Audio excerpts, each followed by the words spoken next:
For 11 years, Lucas Bennett had called his modest home in Clearwater Glen a sanctuary. Quiet, green, and bordered by a shallow, sparkling creek that wound gently through his backyard. A veteran plumber by trade, Lucas spent his days fixing other people's messes and his evenings unwinding beside the water, the babble of the stream his only therapy. The creek wasn't deep, barely ankle-high in most places, but it was alive. Dragonflies danced over the surface, birds chirped from overhanging branches, and neighborhood kids would often stop by to catch frogs and watch minnows dart between the rocks. Timmy and Sarah, the Thompson kids next door, were his regular visitors, always asking, "Mr. Bennett, can we play by the creek?" Lucas never minded. In fact, it reminded him why he chose this house in the first place. But the peace wouldn't last. When a letter arrived one spring morning announcing that Clearwater Glen had been absorbed into the adjacent Brookstone Meadows HOA, Lucas shrugged it off, until a woman with a clipboard named Karen Whitmore knocked on his door and said with a tight smile, "We need to talk about your unapproved water feature." Lucas laughed, but Karen wasn't joking. Lucas Bennett stood frozen at his front porch as Karen Whitmore, the self-appointed Community Standards Director of the newly expanded Brookstone Meadows HOA, flipped through her clipboard like she was reading criminal charges. "I'm afraid your water feature violates safety regulations outlined in Section 6.1 of the Community Covenant," she announced. Lucas squinted. "You mean the creek?" Karen's smile didn't flinch. "Yes, the one running through your backyard. It poses a drowning hazard and attracts pests. It's a natural creek, Karen. It was here before this house was even built." "That may be," she said, "but under the HOA's authority, all water features must be fenced, covered, or removed to ensure child safety." Lucas almost laughed. "It's 4 inches deep.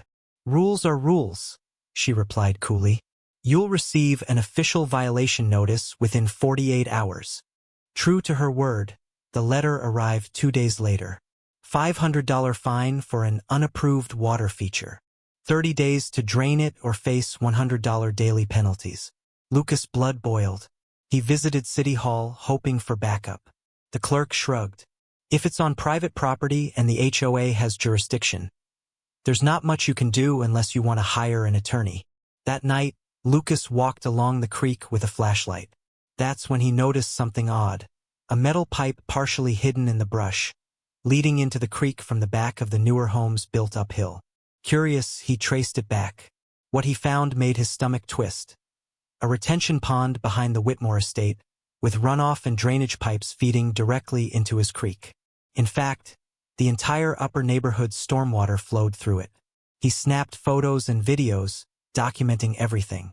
The next morning, Lucas received another violation notice, this time citing mosquito breeding, wildlife attraction, and uncontrolled environmental impact. Karen had clearly escalated, but Lucas had questions now. That evening, while walking near the retention pond, he spotted Richard Whitmore, Karen's husband and HOA president, pouring something from a canister into the water. Lucas watched in horror as dead fish began floating to the surface. He wasn't dealing with HOA politics anymore. He was facing a cover-up. And if they were willing to poison a shared water source to justify eliminating his creek, what else were they hiding? Lucas returned home and opened his laptop. He pulled up satellite maps, county drainage surveys, old land records, anything he could find. The deeper he looked, the clearer it became. His creek wasn't just scenery. It was a critical natural drainage system, one that relieved pressure from underground springs beneath the newer development. If they forced him to drain it, their entire neighborhood might flood. And suddenly, Lucas realized, this wasn't just about a creek. It was about control. And someone was about to lose it. At precisely 7:30 the next morning, Lucas Bennett watched from behind his kitchen window as a white SUV with the Brookstone Meadows HOA logo pulled into his driveway. Out stepped Karen Whitmore, clipboard in hand, flanked by 2 men in matching golf shirts. Compliance officers, as she called them. "Official inspection," Karen called out as they stepped onto his lawn uninvited. "Per the violation issued regarding your unauthorized water feature." Lucas opened his door. You mean my creek? The one your entire stormwater system drains into. Karen ignored the jab and began taking photos of the creek, of his vegetable garden, of his mailbox. One of the men stepped into his tomato patch without a word. Excuse me, Lucas shouted. Those are heirloom tomatoes. Garden must be in rear yard, not visible from any public right-of-way, Karen said. Robotically. Violation under Section 7.4. You people are insane. She smiled, tight and smug. We're preserving community standards. By noon, another notice was taped to his front door. $500 fine for improper landscaping and immediate removal of excess wildlife attractants. Lucas was livid, but what came next shocked even him. That evening, while reviewing satellite images on his laptop, he compared older surveys to newer maps. Something didn't add up. The elevation data near the Whitmore's property had changed, subtly, but enough to raise red flags. He grabbed a flashlight and hiked upstream to the retention pond again. And that's when he saw it. A second pipe, partially buried, diverting excess water away from the pond, and directly beneath the Whitmore's property. Lucas followed it until it disappeared under a freshly landscaped hill behind their house. He looked back at the poisoned pond, then down at the creek, now drying up from aggressive diversion. And then he realized what was happening. They weren't just trying to remove his creek. They were redirecting water flow to cover up faulty drainage beneath their own homes. He wasn't a plumber for nothing. This wasn't about a violation. This was about liability. Because if the HOA acknowledged that his creek was critical to the neighborhood's drainage, then they'd be responsible for what would happen if it failed. And with a storm in the forecast, Lucas knew exactly what would happen if they didn't stop. Water always found the path of least resistance. And if the creek was gone, that path would be right beneath the very homes trying to destroy it. Lucas closed his laptop and grabbed his phone. It was time to call someone who could help him blow the lid off this cover-up, before the next storm turned their corruption into a natural disaster.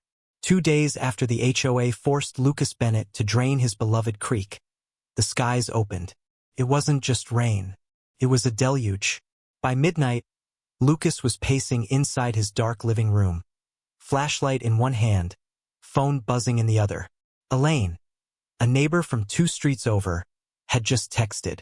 Water coming through my basement wall. What's going on? Lucas threw on his raincoat and boots and ran outside. Water was everywhere. It flowed down Maple Ridge Drive in knee-high streams, swallowing mailboxes and flooding sidewalks.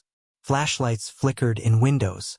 People waded through murky water trying to save trash bins, flower beds, and in some cases, furniture. At the center of it all, Karen and Richard Whitmore stood in their driveway wearing monogrammed rain ponchos, surrounded by sandbags and shouting into phones. Lucas could barely hear them over the roar of rushing water. But he didn't need to.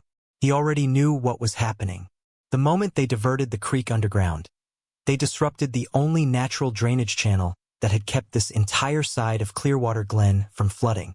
And now, water was looking for a new way out. It had found one, through their lawns, basements, and foundations. Lucas stood on the hill near his former creek, shining a light across the flooded street. Where once water flowed gently through reeds and over smooth stones, there was now only chaos. He took out his phone and started recording. I warned them, he said to the camera. They destroyed a century-old waterway to protect property values. Now the water's protecting itself. By morning, the HOA message board was in flames. Basement destroyed. Insurance won't cover. Sewage backed up. Karen says it's the city's fault. We voted to remove a creek? I didn't even know it existed. Neighbors who had once ignored Lucas now called him by name, asking questions, seeking explanations. Lucas didn't gloat. Instead, he invited them to walk with him, to see where the creek used to flow, how it buffered the storm runoff, how it protected their homes, not just his. He showed them satellite images, soil samples, drainage maps. He brought in Dr. Joanna Martinez, an environmental hydrologist from the local university, who confirmed everything Lucas had feared. This creek wasn't just decorative. She explained to the crowd gathered in Lucas's yard. It was a pressure valve. Remove it and the groundwater has nowhere to go. Nature doesn't negotiate. One by one, neighbors began seeing the truth. This wasn't about HOA bylaws.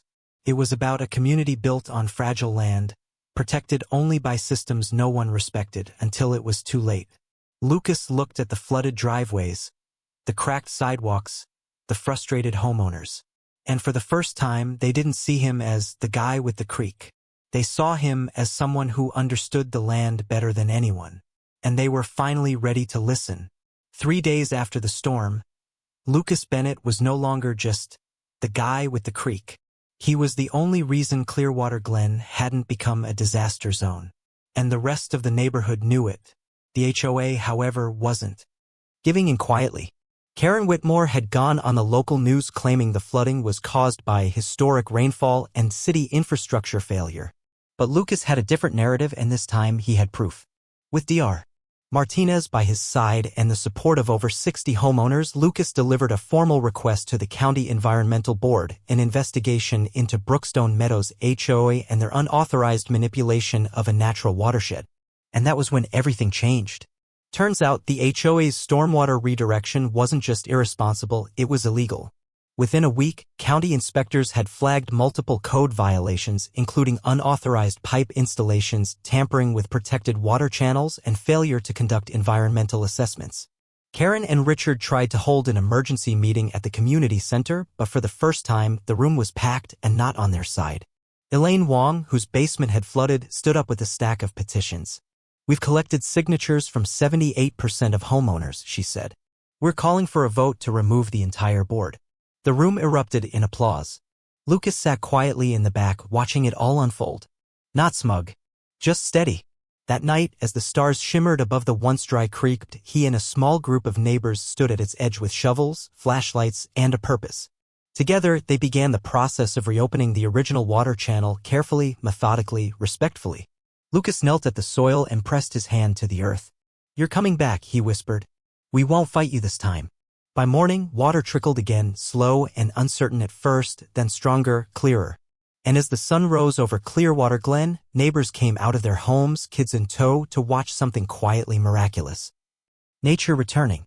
The following week, county engineers partnered with Lucas to design a community-led watershed restoration plan with native plants, wildlife buffers, and a new educational trail along the creek. What started as a personal fight had become a collective rebirth. Lucas had never run for HOA office. He didn't care about titles. But when the new board was elected, Elaine as president, Michael Rodriguez as vice president, and Lucas as environmental liaison, he accepted. Not for the power, but to protect what they almost lost.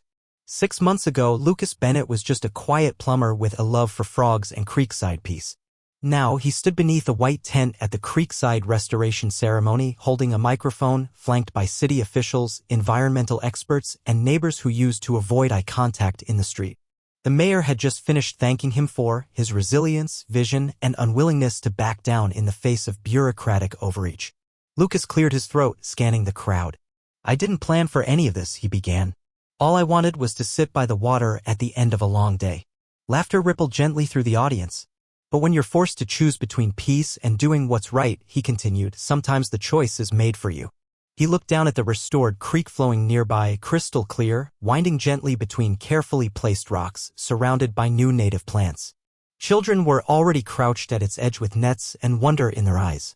Karen and Richard Whitmore had long since moved away, their reputations flooded along with their basements. The new HOA board worked with, not against, the environment, and Lucas had become their most trusted voice on issues of land, water, and community values. But the real change wasn't in policy. It was in people. Elaine had organized a Nature Saturday program where families learned about native wildlife. Michael started a compost initiative. The Thompsons built a small wooden bridge over the creek for kids to watch tadpoles. And Lucas? He had changed more than he ever thought possible. He used to avoid meetings, now he led workshops. He used to shrug off injustice, now he documented it. He'd always believed nature healed people, but now he understood, sometimes people have to heal nature first. Back at home, his porch was no longer a place of solitude. It was a gathering spot. Neighbors stopped by with lemonade, kids waved from bikes, and every so often someone would say, "You were right." Lucas never gloated. He only replied, "No, I just listened." Because that's what the creek had taught him. Water didn't force its way. It flowed, it adjusted, and it returned. So did he. As twilight fell and the mayor handed him a plaque recognizing his environmental stewardship, Lucas smiled and tucked it under his arm. He wasn't chasing awards. He was protecting roots, both his own and the community's. And the greatest growth of all? Wasn't in the garden. It was in the people who now stood together beside the water they once ignored. On the anniversary of the storm that nearly drowned their neighborhood, Clearwater Glen held a creek festival. What had once been a battle over bylaws and backyards was now a celebration of nature, unity, and a community reborn. Beneath banners made by local school kids reading "Let the Water Flow," neighbors gathered around the restored creek to laugh, picnic, and remember how far they'd come. At the center of it all, quietly stringing lights between two willow trees, was Lucas Bennett. He refused to let the festival be about him. This was everyone's fight, he always said. "I just followed the water." But people knew better. When Karen Whitmore tried to silence a stream, Lucas gave it a voice. When the HOA tried to weaponize rules, Lucas leaned on truth. And when the flood came, not just of water, but of fear and loss, Lucas stood calm in the storm. That night, as music played and kids ran across the small wooden bridge Timmy and Sarah Thompson helped build, Lucas sat on a picnic blanket beside Elaine, Michael, and Dr. Martinez. "She flows just like she used to," the professor said, nodding at the creek. Lucas smiled. "Better. Now she's respected." The new HOA charter had been rewritten with Lucas's guidance.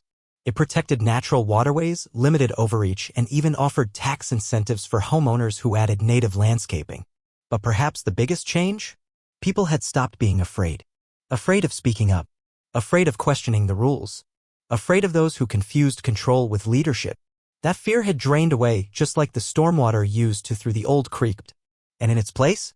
Confidence, courage, and a quiet understanding that sometimes the simplest places, like a trickling backyard stream, hold the deepest power.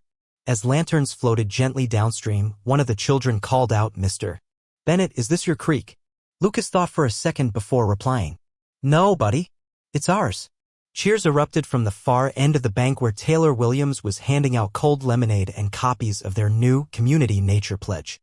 Even residents from the old board had returned, humbled, helpful, and changed. Lucas looked out across the water, remembering the first time he saw Karen's clipboard, the first time he was told that something beautiful was a violation. And now? His violation had become their victory. Not just of law or land, but of heart. As stars shimmered overhead and the creek whispered its ancient song beneath them, Lucas closed his eyes for just a moment, letting the breeze roll across his face. The fight had been long. The damage had been real. But so was the healing. Sometimes nature teaches us everything we need to know if we just stop long enough to listen. In a world obsessed with control of lawns, property values, and silence, Lucas Bennett showed that sometimes the most powerful resistance comes from simply standing still. He didn't raise his voice. He raised the truth. When his peaceful creek was labeled a hazard, he didn't just defend a patch of water, he defended a legacy. A way of living where nature isn't feared, but valued. Where rules aren't used to punish, but to protect. The greatest lesson? Seedling justice doesn't always come in courtrooms or committee votes. Sometimes it comes when a community rediscovers its voice, unites around a cause, and listens to the quiet wisdom of the land beneath their feet. Lucas didn't fight to win. He fought because it was right. And in doing so, he reminded an entire neighborhood and all of us that you don't need power to create change. You just need to stand with purpose. Even when the ground is wet beneath your boots. If you've ever been told to just follow the rules even when those rules feel unjust, look deeper. Learn your rights. Gather evidence. Ask questions others are too afraid to raise. HOAs, companies, even local officials often assume you'll stay quiet. But one informed person with documents, community support, and the courage to speak can shift everything. Whether you're protecting a tree, a stream, or a simple way of life, remember. White heavy checkmark nature has no voice without yours. White heavy checkmark fairness doesn't flourish unless someone dares to plant it. So the next time someone tries to erase something meaningful, let them know. You're not fighting back out of anger. You're standing your ground out of love. Have you ever faced an unfair HOA rule or stood up for something small that mattered deeply? Share your story in the comments and don't forget to like, subscribe, and hit the bell for more powerful real-life stories like this one.